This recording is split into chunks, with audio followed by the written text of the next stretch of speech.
এই তরুণ প্রজন্মকে মাইনাস করে দিয়ে পরবর্তী বাংলাদেশ বিনির্মাণ করবে। ক্ষমতার লোভে অন্ধ হয়ে গিয়ে তারা যদি মনে করে থাকে এই তরুণ প্রজন্মকে তারা মাইনাস করে দিয়ে নিজেরাই সংসদের দিকে যাত্রা করবে, তাহলে তারা সেটা ভুল ভাবছে।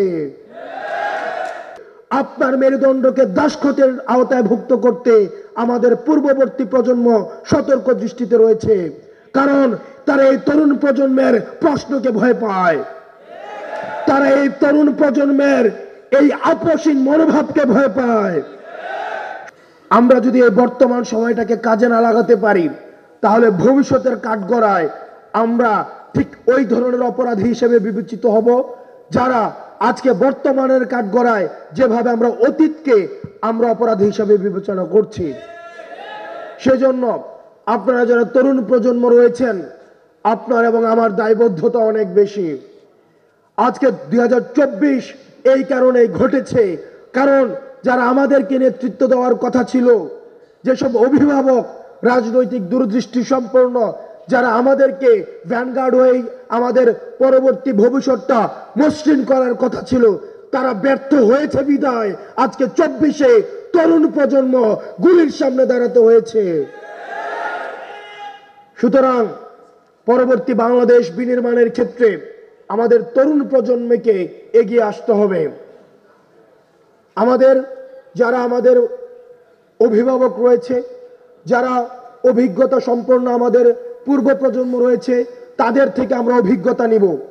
তাদের অভিজ্ঞতা এবং এই তরুণ প্রজন্মের সাহস, এই দুইটার সংমিশ্রণে আমাদের পরবর্তী বাংলাদেশ বিনির্মিত হবে।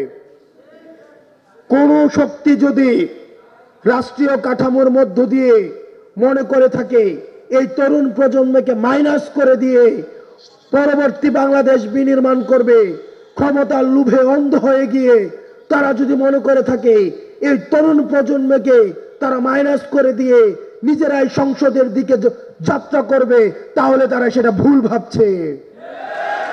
প্রিয় সহযোদ্ধা, আপনাদেরকে মনে করতে হবে আমাদের এই সংগ্রামটা যত না বেশি আমাদের দলীয়, তার চেয়ে বেশি আমরা একটা জেনারেশন কনফ্লিক্টের মধ্যে রয়েছি। আমাদের ছাত্রদল, ছাত্র শিবির, আমাদের অধিকার পরিষদ, বাংলাদেশ বৈষম্য বিরোধী ছাত্র আন্দোলন, আমাদের বাংলাদেশ বৈষম্য বিরোধী ছাত্র আন্দোলন এটি কোনো ক্রিয়াশীল ছাত্র সংগঠন না, বরং আমাদের এই ফ্যাসিবাদ বিরোধী আমাদের যে শক্তিগুলো ছিল, এই শক্তিগুলোকে একত্রীকরণের ক্ষেত্রে এবং জাতীয় ঐক্যের প্রতীক হিসাবে বৈষম্য বিরোধী ছাত্র আন্দোলন এখনো পর্যন্ত মাঠে রয়েছে। আমাদের যে ছাত্র সংগঠনগুলো রয়েছে ফ্যাসিবাদ বিরোধী, তাদের প্রতি আহ্বান থাকবে, আপনাদেরকে বুঝতে হবে এটি কোনো তথাকথিত কনভেনশনাল কোনো রাজনৈতিক ধারাবাহিকতা এখন আমরা নেই। আমরা একটি জেনারেশন কনফ্লিক্টের মধ্যে রয়েছি। প্রতিনিয়ত আপনাকে নিয়ন্ত্রণ করতে, আপনার মগজের দখল নিতে, আপনার মেরুদণ্ডকে দাসখতের আওতায় ভুক্ত করতে আমাদের পূর্ববর্তী প্রজন্ম সতর্ক দৃষ্টিতে রয়েছে, কারণ তারা এই তরুণ প্রজন্মের প্রশ্নকে ভয় পায়।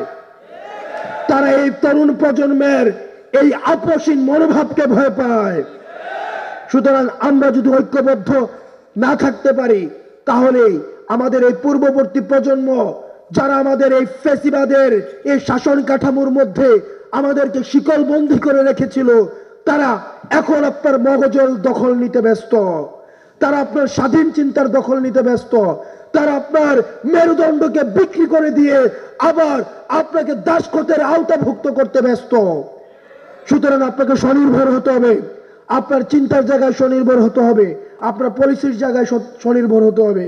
প্রিয় সহযোদ্ধা, আমাদের 24 পরবর্তী বাংলাদেশ গঠন করার জন্য আমরা তরুণ প্রজন্ম ঐক্যবদ্ধ হিসাবে এবং পূর্ববর্তী প্রজন্মের অভিজ্ঞতা নিয়ে আমরা সামনে এগিয়ে যাব। আপনাদের সাথে আবার দেখা হবে। আমাদের লড়াইয়ে কখনোই আপোষ হবে না, শুধুমাত্র সংগ্রাম, মাতৃভূমি অথবা মৃত্যু।